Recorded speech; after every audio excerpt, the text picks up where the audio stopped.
Dear fellow chairmen and chairwomen from all over the world, dear CEOs, dear director generals, dear guests, it's an honor to share this afternoon with you in the Bourse in Antwerp. During the golden age of Antwerp in the 16th century, it was known as the mother of all stock exchanges.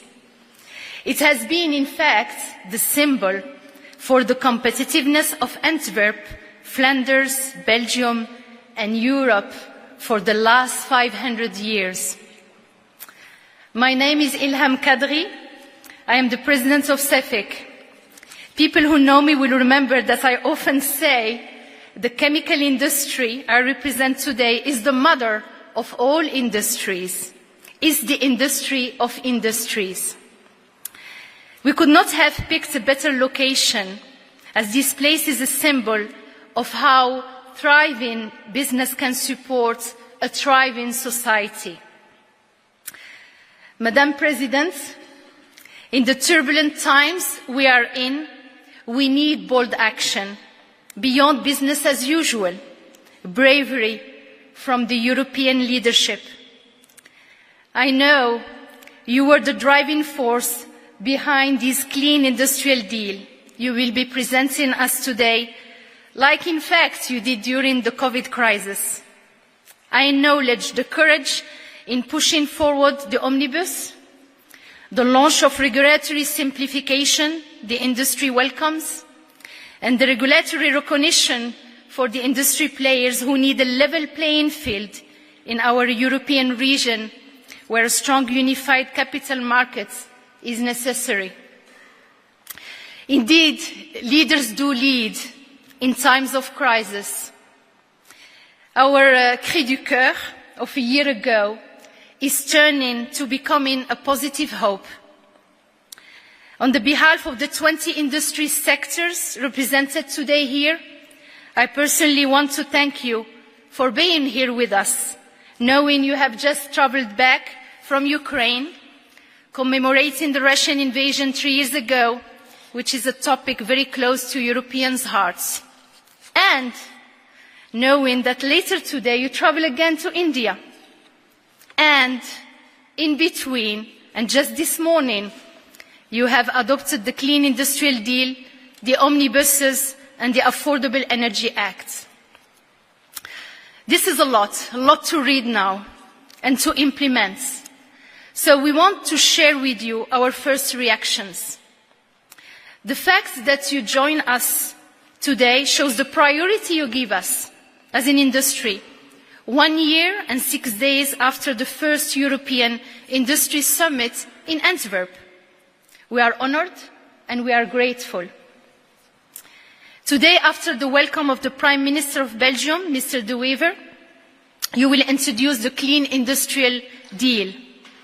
Then my fellow CEOs, and there are many around the table, will give you their input. To all, remember, just 1 year ago, we had 70 CEOs in the room who had signed the Antwerp Declaration for an Industrial Deal.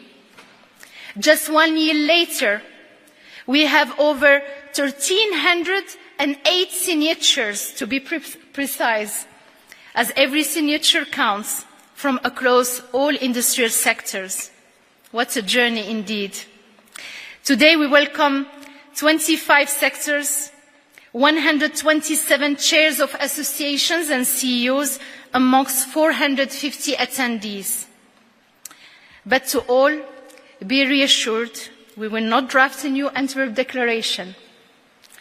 It still stands 100%, and we will draft an urgent call for action towards the European Council in March to ensure all the heads of states help you improve our competitiveness urgently. The industry is in dire straits. The urgency cannot be spoken of loud enough. Just for my industry, the chemical industry, 11 million tons of capacity have been lost in Europe in 2023 and 2024 on 21 major sites, putting 100,000 jobs at risk. This is daunting indeed. So, ladies and gentlemen, we ask for an industrial strategy at the core of the European region. We ask for affordable low-carbon energy. We ask for more investments in innovation, for regulatory simplification, regulatory cohesion, in a level playing field region enabled by strong capital markets. In fact, we ask for a more assertive Europe. So, Madam President, this flagship initiative today shows that you care about the industry in Europe. And I want to believe that if the European Commission and Member States focus and go full speed to deliver on just two most important elements, cost of energy and the administrative burden, we can make Europe a continent where we want to invest again, where there is a business case to develop our industry. I'm a humanist and I'm optimist, but optimism is not a business case. This is a situation our industries have never seen before. So what I mean is that we urgently need actions that can improve our situation now, this year already. And when I say actions, I mean action, not strategies, policies or plans. We must put all power, boldness and bravery in the renaissance of the European industry and its prosperity. We need that urgency, that speed and realistic planning to make this a reality. And to regain competitiveness, ensure high-quality jobs for Europeans, remain in Europe and meet the goals we have set. It is 12:10. Leave no stone unturned and break all taboos. We are here behind you and with you. We need the situation to change. Deliver the deal, and we will support. To further fuel our exchanges, Mr. Prime Minister, now, can I please welcome you to take the floor? Thank you very much.